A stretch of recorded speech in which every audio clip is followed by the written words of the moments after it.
পরশুদিন বলছে, বাবা আমার একটা বরখা কিনে দাও। আমার চাচতো ভাই বললো, ভাই ইসলামপুর থেকে 300-400 টাকা পাওয়া যায়। আমি সাথে সাথে মিনি মার্কেট থেকে আমি 1000 টাকা দিয়ে আমার মেয়েকে বরখা এনে দিচ্ছি।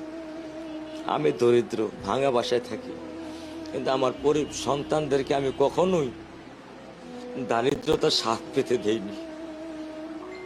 দারিদ্রতার স্বাদ পেতে দেইনি। আমার বড় মেয়েকে এখন আমি সেলোরা থেকে জামা কিনে দিই। আমার স্যান্ডেলটা দেখেন 3 বছর পুরাতন ছেঁড়া, কিন্তু আমি আমার স্যান্ডেলটা পাল্টাই না, সেলাই করে নেই। কিন্তু আমার বাচ্চাদেরকে আমি কষ্ট পেতে দেই না। শুধু একবার বলছে, বাবা লেচে খাবো, আমি 1 মিনিটও দেরি করিনি।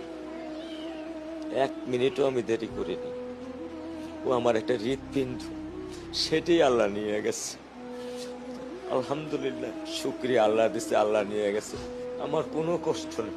আমি তো চাইলে পারতাম না। অনেক দম্পতি আছে যাদের সন্তান নেই, আল্লাহ দিছে, আল্লাহ নিয়ে গেছে। আমি আলহামদুলিল্লাহ করি আল্লাহ গেছে। আমার কোনো কষ্ট নেই, আমার কোনো কষ্ট নেই। ঠিক আছে, গরমের মধ্যে তো একটু